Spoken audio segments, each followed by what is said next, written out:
Huwa ċar li kien hemm magna fi Transport Malta li kienet qed taħdem biex taġevola lil ftit. Ekstqar il-kap tal-Partit Nazzjonalista Bernard Grech meta tkellem fuq Net FM dwar l-aħħar skandlu tat-testijiet tal-liċenzji tas-sewqan bi provi fil-konfront ta' Ministru tal-Gvern illi ndaħal biex jimbotta individwi f'dawn it-testijiet li jitmexxew minn Transport Malta.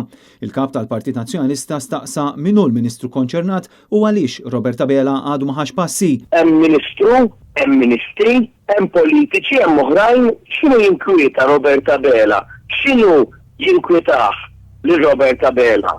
U allura meta inti tara din il-magna illi jidher ċar illi kienet qed taħdem biex taġevola lil xi wħud. Bernard Grech saqsa wkoll jekk fl-awtorità tal-ippjanar kienux qed isiru manuvri simili f'dik li sejħilha xibka ta' korruzzjoni. Ħalli jista' jkun il-Planning Authority l-istess kien qiegħed isir, il-Planning Authority l-istess qiegħed isir, u mbagħad wara kollox id-domanda fejn għandna nagħmluhom ma wiġbuhiex.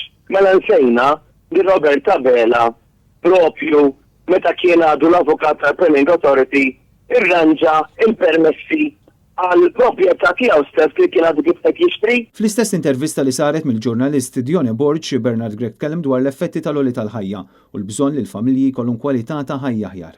U qal li l-oli fil-prezzijiet u l-isfidi ambjentali qed innaqru l-kwalità tal-ħajja tan-nies u quddiem dan kollu stqar il-kap tal-Partit Nazzjonalista il-Gvern m'għandu ebda soluzzjonijiet. Issa qegħdin nissikkaw iċ-ċinturin għalinna irid jara kif jifranka 200 miljun. U minn fejn qed jifrankom il-200 miljun?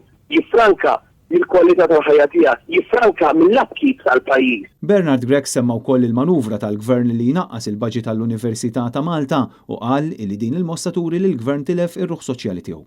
F'din l-intervista, Bernard Grech fakkar kif ix-xahar id-dieħel il-Partit Nazzjonalista se jiċċelebra kif jixraq jum l-indipendenza bi programm ta' attivitajiet għal din il-festa illi taqqat poplu sħiħ.